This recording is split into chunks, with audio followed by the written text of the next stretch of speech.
You are listening to the regular version of Sexy Marriage Radio. smrnation.com. So welcome to something new here, Pam. Feedback Wednesday. This is fun. I like it. I'm your host, Dr. Corey Allen, and as you've already heard, my wife, Pam. This is me. I'm Pam. Also known as the voice of all wives on the planet, the lower desire spouse. Well, that makes it sound like every wife is the lower desire. The devil in the details woman. But my wife, Pam. Hi. Good to be here. So on Sexy Marriage Radio, our mission is to explore topics that help every couple face the things that are just going to inevitably happen in marriage. And what we've been doing recently is doing some more deep dive into content and with guests. And then today's episode is Feedback Wednesday, where we take emails and voicemails and messages that would come in, and we answer them. Because Sexy Marriage Radio has always been listener-driven radio, and the idea is we want to help everybody have a better understanding of how relationships work. And what's interesting is let's just jump right into Feedback Wednesday, because one of the things that's happened on feedback that we've got, the last 3 episodes, we've had a different open and trying a different style. Met to various responses. Both sides of the equation. Some love it, some, what's going on? I don't like this at all. So what we're trying to do is make sure the mission of Sexy Marriage Radio stays out in front of everybody, which is the main idea of helping couples frame conversations in their relationships and go where will help them the most, but also go deeper and provide good information from some of the smartest relationship minds on the planet. Exactly. And so the past couple of weeks, if they're new and you haven't been around to the show, we've been covering a couple different things that I think are worth pointing out. Like we had Jennifer Finlayson-Fife on, where we talked about obligation sex. We went back into the archives with Dr. Glover, talking about the nice guy. Good info. And how to set a tone and the importance of showing up. And then last week's was Sex Every Day. And so if you've missed those shows, jump back and catch everything we've had in the past couple of weeks, because I think it's worth having. And then on today's show, we're going to go with your emails and some more feedback that's come in. And on the extended content, we're going to keep going with the emails and content that's come in and go where the nation wants us to go, because we all get better when we help each other out. That's right. So our first email says, I am fairly new to the SMR Nation, but I love the frank discussion and am learning a lot. Thank you for providing this service. My wife and I have been married for 4 years, but have known each other for about 17. We waited until marriage, and we're having some difficulty overcoming a few issues. Well, she's quite petite everywhere, and I'm well endowed. Sex is infrequent and often painful for her, and it rarely lasts very long because of her discomfort. I try to listen to her and be gentle, and we always use lube, and I'm willing to do whatever she needs to get her excited.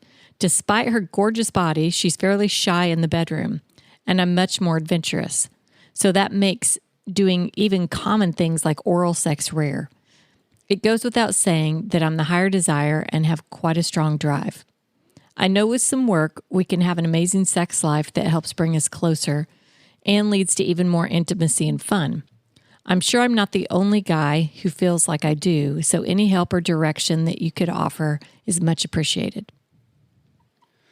So there's a couple different things that come out of this, Pam, that I hear, and I'm curious what you hear as well. But we've got the physical component and aspect of things, and then we've got the mental side of things. And we could even throw in the emotional side of things here too. So let's start with the physical. Perfect. Because Let's go there. This is one of those things that, yes, there is often times where you can come across a huge discrepancy in sizes. You marry somebody that's a lot smaller than you or a lot larger than you, depending on which side of the equation you're bringing to the picture. So there's a couple different things you can do when it comes to physical discrepancies, like you're talking about here, where he's more endowed than she is capable of receiving. One of the things is just you start looking at some of these different techniques for her comfort and control. And one of the ones, if you want to try penetrative sex, is if you're talking about well-endowedness as far as length, not necessarily girth or size around, but the length of his penis, your hand or her hand around the base of the shaft during intercourse, particularly if she's on top, gives her a lot more control. Right. Of how far do you go, how slow, all around the board. You can do that in a lot of different positions. Easiest is her on top because it allows her to really get control, or her in your lap. Because if you're seated, then it's harder to go as deep. Okay. Right. If you're sitting up and she's sitting on your lap. You can still do that even with him on top. You can, absolutely. It's doable. You just got to be pretzel a little bit. But it's just it's the willingness for each of you to have the awareness of what are the things that bring out the anxiety or the uncertainties or the insecurities when it comes to what you've tried in the past. Because we're gonna trigger and activate these things again. And so it's recognizing some of this will feel a little more laboratory-ishness or experimental. It won't necessarily be filled with all kinds of passion because you're trying to, you can have tastes of this, but it's this idea of how are you recalibrating with each other? How are you remapping with each other to show this is something I'm interested in. You have control, honey.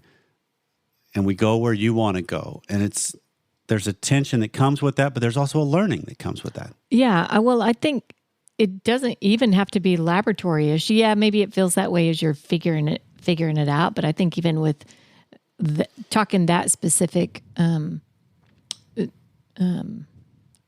is technique the right word? Or position. She can find ways that also tantalize him even more with that. Just the way she uses her hands in maybe stopping so much of the penetration, but there can also be extra touch that she gives him that makes it even more sensational for him at the same time. Which then goes into the mental side of it because he's saying he's more outgoing, she's more shy. And that's a what story are you each telling yourself? Because he probably gets into, I'm going to guess and speculate from my listening to people and then also my journey with you. We can get into the map we have from when we first met and first get married and first venture into a sexual relationship with each other. It's hard to rewire that and remap that later. And so you see a facial expression and you immediately go, oh, she's checked out. Oh, she's scared. Oh, she doesn't want to do this. Oh, rather than, hold on. That may not be where she is. Where's the story you're telling yourself in real time with what's being presented now? Same for her. Because she may not see herself as somebody that's capable of engaging with somebody when there is a big size difference. She may not recognize that she could be capable. The vagina is one of the most elastic tissues there is. And so it's recognizing. But I don't want listeners to hear that you saying that just because it's elastic, all of a sudden she's miraculously going to be able to. No, but the mental component that goes with that plays into this picture. Gotcha. That if I have anxieties and reserves around that, I'm going to immediately not tense up some. Right. Because that's why there's a physical component and then there's a mental component. They both matter. And you need to recognize both and then have steps towards both to really see what are the best routes we can do to navigate this. And then it just becomes a conversation where you each get the opportunity to address the spouse you have, not the one you wish they were. True. Because her story can be the same of, I just wish he didn't want this as much. I just wish that he didn't want this way. His can also be, I wish she was willing to do this, or I wish this was easier that way. Rather than, okay, but what am I really facing? And when we can orient towards that, now we can all of a sudden have the possibility of collaborating to create elegant solutions. And then figure out how do we explore some of the other arenas, because he was talking about even things like oral sex are rare. Well, they've tried, sounds like they've dabbled in some other arenas, but a lot of times I think what keeps us from wanting to venture into those is the story I tell myself is, I don't see myself doing that. I don't see myself enjoying that. Because first time I did it, first time I tried it went horribly, or I didn't like it, or whatever. Well, doesn't mean you get back into it and try it again, but you examine the story of what was the other side of this equation? Yeah. Why is it? Why didn't I like it? What was it Or about? could I? Right. Could I enjoy it? Would this be? What if I had a little more view of my superpower that I have of providing pleasure for both of us? And I bring that to the story. Now all of a sudden I get a chance to rewrite the journey. You say providing pleasure for both of us, but so often I get in my own way of not even being willing to provide pleasure for myself and allow myself to be provided pleasure. Mm-hmm. So I think there's a lot of that gets in the way, and maybe, I don't know if she's a listener too, or if it's just him, but we get in our own way. Yeah, we do. We all need to learn at various stages in our life repeatedly to get out of our own way. Hi, I'm thinking back to episode 580 and the email question from a listener regarding lingerie and also going down on his wife after he climaxed inside her. You and Pam seem confused about the oral sex part of this. If he loses his desire to go down on his wife after climaxing inside her, then why even talk about it or bring it up? Or if you do want to do it, then just do it. But I think you might have missed the point. I can relate to the person who asked the question. I also have a fantasy of going down on my wife after climaxing inside her. It's a very arousing idea and a recurring, exciting fantasy of mine. But I also completely lose my desire to follow through after climaxing. I think it's maybe a brain chemistry thing. After you get your flood of dopamine with orgasm, I think you lose your drive to continue with the sex. It's really something so taboo or kinky. So I don't think it's just so simple as stop saying it if you're not actually going to want to follow through, or just go ahead and do it. In my experience, I'm really looking forward to it and aroused by the idea of following through up until the moment of truth. So that still begs the question, what should he do? I'd say he has two options. Number one, either just know yourself and come to be content with the idea that you know you're going to lose the desire after you orgasm. And in this case, yes, you might as well stop talking about it and see if you can even stop thinking about it. When the thought comes up, just say to yourself, yeah, right, I know that never works, whatever. It's just unrealistic, and we'll just have to be an unfulfilled fantasy. The other option, if your wife is actually open to this activity, then ask her if she'll participate in it by having her literally push your head down on her after you do climax in her. In my case, and this has only happened a couple of times over several years, when my wife has forced me to go down on her after I climax inside, this has been enough for me to overcome my hesitation and to go through with it. And this leads to very satisfying acting out of my fantasy, and I can move on from it. That is, I'm satiated for weeks after. Well, in order for the second option to work, you'll certainly have to have a conversation about it ahead of time. So communication is as important as usual. You'll have to tell her, I want to do this, but I know I'll probably lose my desire after I climax. Are you open to helping me fulfill my fantasy by forcing me to follow through? That's just my 2 cents on something that I don't think you quite understood.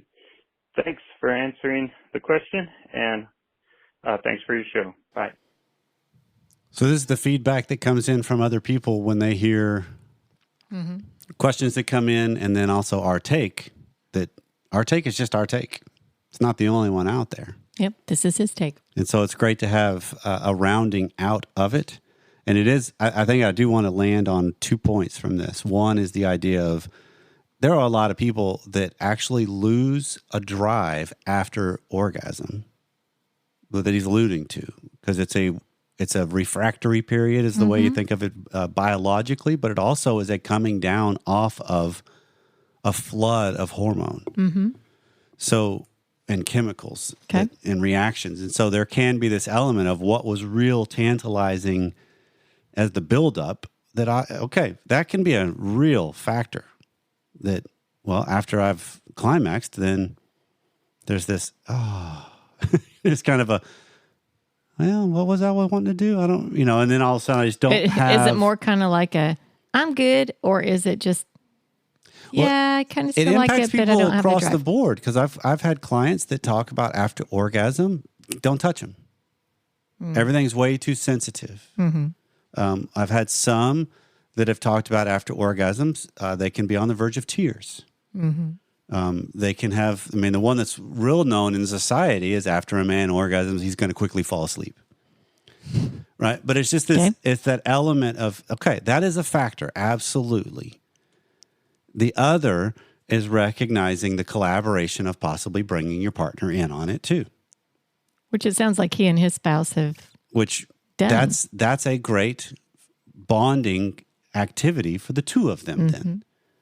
To say, hey, I really want to try this. I think you might like it too, or we've tried in the past. You did like it, so help me out in this. Because that's kind of pushing us. That's the beauty, to me, babe, of marriage can take us places we can't go on our own. Yeah, they sound like they had true teamwork going on there. New sponsor alert, Pam. Support from today's episode comes from True Classic Tees. This brand new sponsor has the absolute best fitting tees that any man can buy. And I have bought a lot of them, Corey's actually. been wearing these for a long time. They do look you look smoking hot in these things. Well, that's good. That can be encouraging words to the men out there, because finding the right T-shirt with a little bit of dad bod can be incredibly frustrating. Most T-shirts are either way too tight on your gut or they look way too big and boxy. And fellas, we're not in high school anymore, so it's actually time to upgrade. That's why I started seeking out and then found True Classic Tees. True Classic Tees has helped over 2 million men finally get a better fit at an affordable price.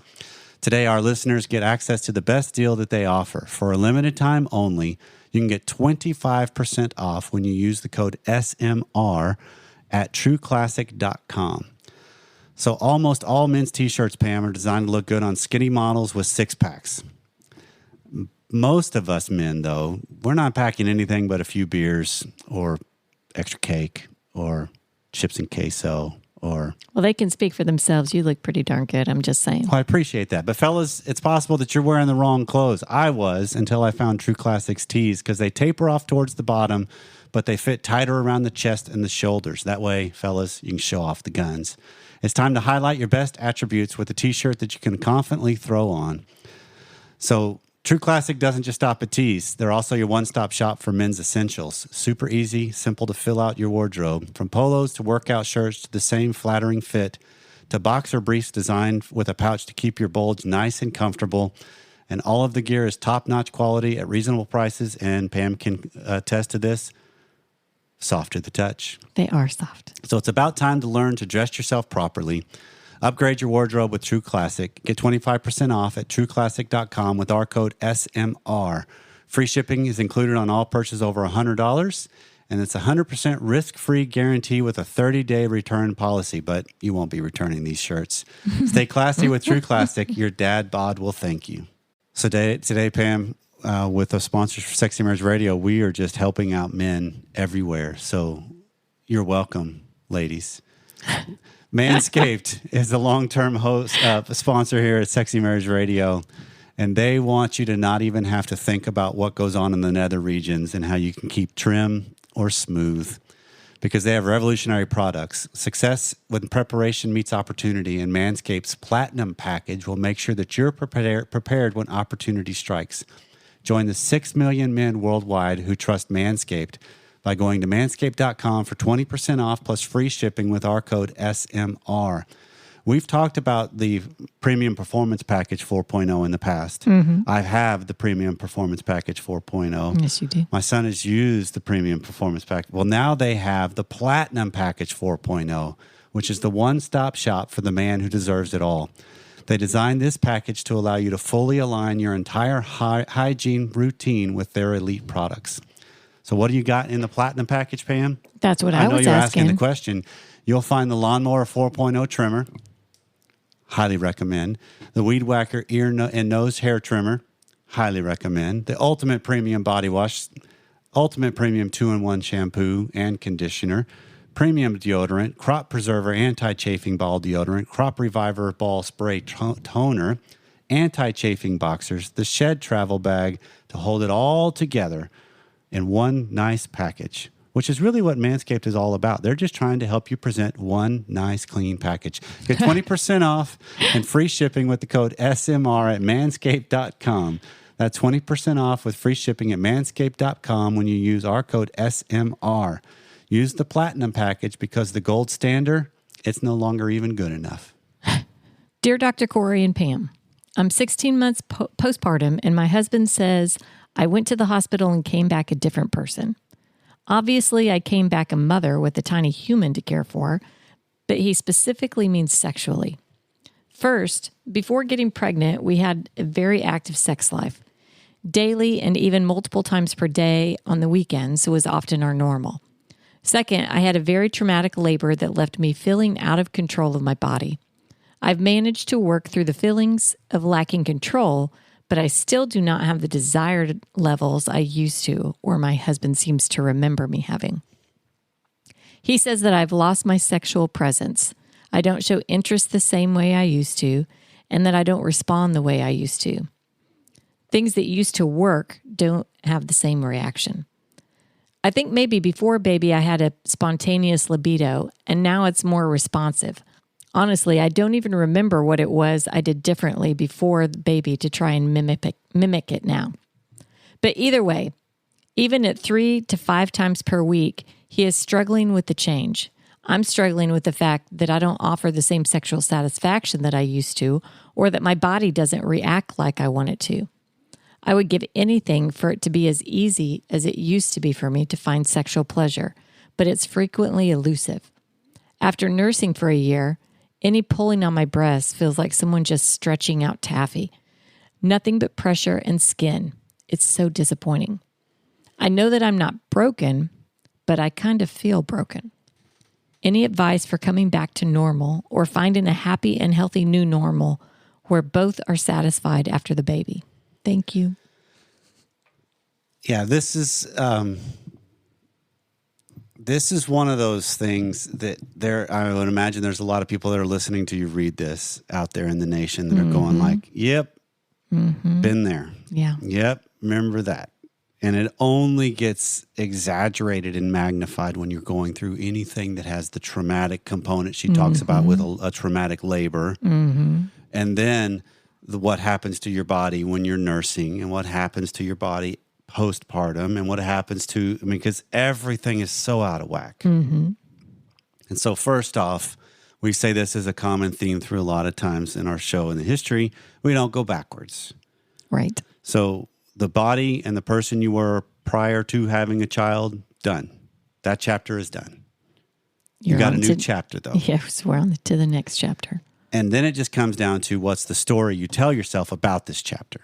Because when you look at it, you have marked something wonderful and miraculous together of a new life has been brought into the world. Right. So it's seeing that, how do you, obviously when you have a new child, when you came home from a body, you know, she made the comment, I came home from the hospital a different person. Right. Well, truly. Right. I came home a mother. Came home mother, also came home with a body that had been banged around a little bit. Right. Yeah. Because trauma from childbirth is real for some women, for sure. Some less so than others. But I actually had somebody email a while back a message to me that he was convinced his wife had some sort of sexual trauma in her past, because there's something markedly different as he looked back over the course of their marriage. And they'd been married for quite a while. Yeah. And then it finally dawned on him. She had all kinds of traumatic labor experiences. Well, that easily equates to our sex lives. Sure. Because you're talking about the same genitalia, the same experiences together, the same outcomes. You know, there's so many different things that our brain will make sense of, not always in most productive ways. Right. So recognizing, she made the comment, I got the sense I can get back into more control of my body. I'm curious what that means. Rather than, I would love to hear the phrases of, I know I'll handle when I feel out of control. I can reorient towards that, because that's part of her path forward to me is where she's involved in something sexual and something's not working the way she wants it to. It's not a sense of, well, I just need to get back in control. It's like, I need to reorient knowing I can handle this. I can say, hold on, honey, not that right now. I want to do this, or I just want to lay here for a minute. Let me see if I can get my head back in the game. Let me see if I can reconnect. Let me see if I can get responsive to you. So it's more trying to control my mental state rather than the physical aspects that maybe I can't. Right, at because this point. every single one of what you're us saying? as human beings are going to face the fact that at some point in life, if it hasn't already happened, things aren't going to work the way they used to. Mm-hmm. So do I recognize I'll handle that when it happens? And I'll just adjust. I'll do what's necessary. I'll take the courageous step forward to face it because that's where I am right now. And that's the comment she made that I want to jump on because she's already answered her own question. I think maybe before I was spontaneous with my libido and now it's more responsive. So has she and her husband had that conversation? Yeah, good question. Interesting to me. I guess I throw out there, and maybe it's pointless. He totally expected her to go through labor and have this kid at home and be exactly the same as she was before. And that's an interesting perspective to me that life has totally changed for the two of them. Right. Okay, but let's unpack that just real quick. Okay. Because I think objectively speaking, I think every one of us would go, yeah, that's unrealistic. And maybe that's just unrealistic when I'm on the other side of it. Okay, but but there's also that element of our expectation level, our story, the idealized paradigms that we bring into these things that deep down, on one level I understand, things are dramatically going to change. But on deep down, I'm holding out hope that they won't. Mm-hmm. I'm holding out that I don't want to lose what I had. I don't want this to change. But we all face this in various ways, right? Where we have this hope, like we're going to go visit somebody, we're going to go some event that we've put a lot of stock in and importance in, and we go to it, and it was really good, but deep down I was still kind of a little disappointed because it didn't live up to what I was hoping it would have. The expectations. But it's not on the conscious level as much. Okay. And so it sounds like, and this is where our sex lives can be so sneakily and dastardly for us, if you will, is because things can seem like on the surface they're good and they're working and they're fine, but deep down it's like something's off. It's not as easy as it used to be. You're not the same person. And that's what then gets magnified and blown up. And I don't realize the havoc it's going to wreak on us without bringing that all to the surface to realize, okay, we need to have some more pointed conversations of, okay, honey, things have dramatically changed.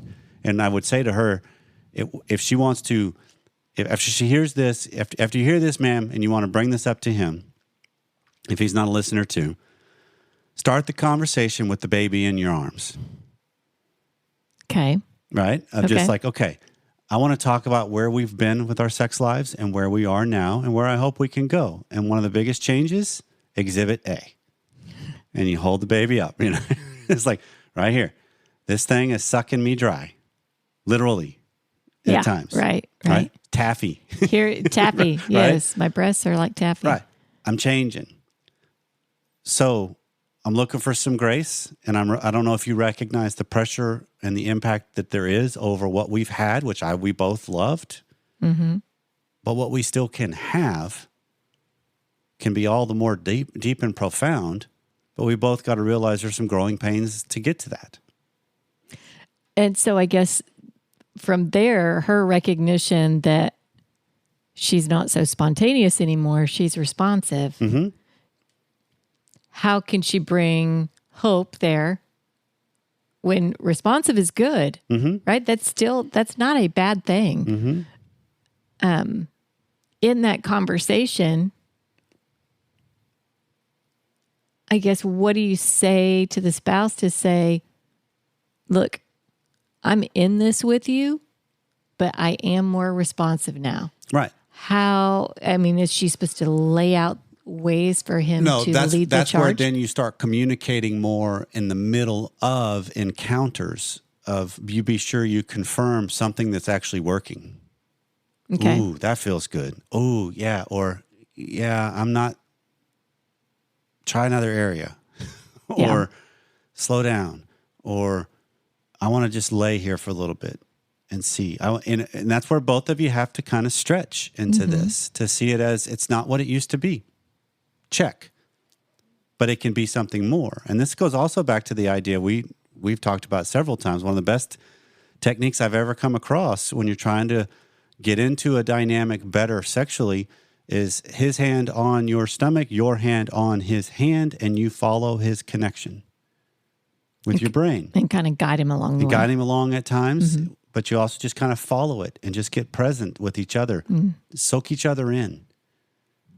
And see if he can then guide you a little further, but you can also stop him and redirect as you need. But it is just recognizing the breadth of variables have changed.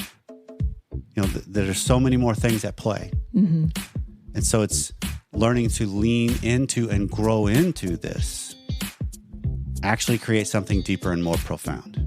Well, babe, Feedback Wednesday, got it done. They're my favorite. I like them. Well, I do too. Mainly because I like being here with you. Oh. Well, transcripts are available in the show notes of each of the episodes pages. Also, all our advertisers' deals and discount codes are available on each of the episodes pages at smrnation.com. As we say each week, please consider those who support the show. Support them. The greatest compliment you can give us is to share the show with those that you care about. And I love this phrase that I've been entering the last several weeks with.